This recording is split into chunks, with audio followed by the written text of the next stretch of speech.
अम्बेडकर ने जब संविधान को सौंपा तो इस बात से, इस खतरे से अवगत कराया था कि राजनीति में 1 वोट 1 वैल्यू, राजनीति में तो हम लोग बराबर हो जाएंगे, लेकिन जब तक देश से सामाजिक गैर बराबरी और आर्थिक गैर बराबरी खत्म नहीं होगी, देश में जो राजनीतिक लोकतंत्र वो सामाजिक नहीं बन पाएगा।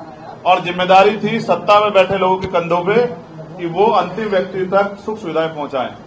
अभी इतने लंबे प्रयास के बाद 10% लोग अपने पैरों पर खड़े हुए हैं, 90% लोग वंचित वर्ग के वहीं है, हाशिए पे। और ऐसे में जो उन्होंने तैयार किया है, ये घर आज के नहीं है, कोई 60 साल पुराना है, कोई 80 साल पुराना है, कोई 100 साल पुराना है। इतने बुरे हालातों से अपनी मेहनत कमाई से इन्होंने तैयार किया है। सरकार आज उनको बसाने की जगह उजाड़ने का काम कर रही है। सरकार अगर चाहे, स्पेशली उत्तर प्रदेश की सरकार, तो जैसे मुख्यमंत्री जी पंतनगर वालों के और उनके आसपास के लोगों की सुन सकते हैं, तो इनकी भी सुन सकते हैं। क्या तो ऐसा है कि फिर यहाँ ये सरकार सबका साथ सबका विकास की नहीं, जाति धर्म देख के कार्रवाई करे? क्योंकि सत्ता के लोग बैठ जानते हैं, सत्ता पे सारे आंकड़े हैं कि इन बस्तियों में जो हैदर कैनाल रोड है पूरी, इसमें जो लोग रहते हैं वो SC, ST, OBC और माइनॉरिटी के लोग रहते हैं, मुस्लिम समाज के लोग रहते हैं।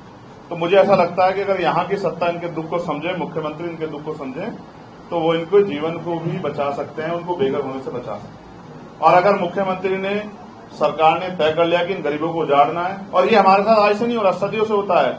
जब भी हम अपने पैरों पर खड़े होते हैं, कुछ तैयार करते हैं, तभी हमारी कमर तोड़ दी जाती है, अवैध बता के, गलत बता के। ये सारी जमीनें सरकारी, सरकार चाहे तो इन जमीनों को गरीबों को, जिन लोगों ने उन पर इतने दिन मेहनत की है, उनको देके और इनके जीवन को बचा सकती है, उनको टूटने से बचा सकती है। लेकिन मुझे ऐसा लगता है कि सरकार इस पर ध्यान नहीं दे रही है। इस कारण बड़े बड़े प्रोजेक्ट की आड़ में गरीबों को कुचला जा रहा है। अमीरों को रात में तारे दिखने चाहिए, इसलिए गरीबों के घरों को जमींदोज किया जा रहा है। हम अपने लोगों को बेघर नहीं होने देंगे। मैं मुख्यमंत्री जी से ये आग्रह करता हूं, निवेदन करता हूं, मांग करता हूं कि वो पंतनगर के तरह इनका दर्द भी सुने।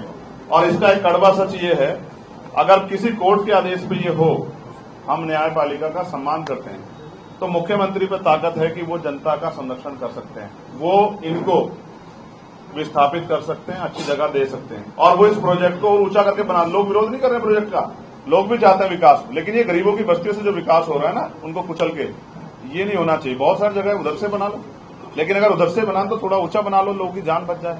और अगर ऐसा नहीं करते तो ये स्पष्ट हो जाता है कि उनका अंतिम उद्देश्य इन लोगों को उजाड़ने का है, और हम अपने लोगों को उजाड़ने नहीं देंगे।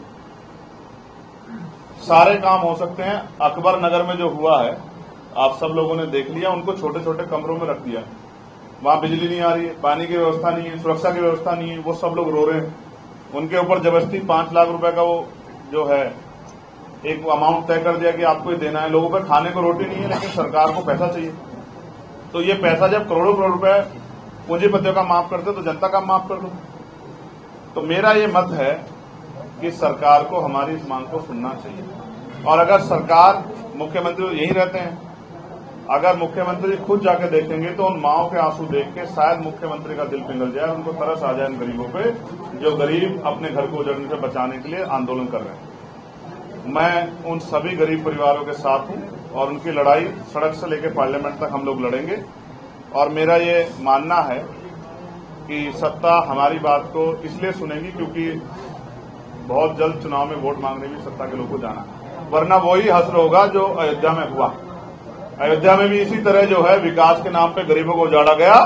फिर जनता ने बताया कि धर्म सेकेंडरी है, पहले उनका जीवन है, उनकी सुख सुविधाएं हैं, उनको इज्जत की जिंदगी मिले, और जो उनको नुकसान पहुंचाएगा उनको सबक सिखा, वो वोट की ओर से सबक सिखाएंगे। साथ साथ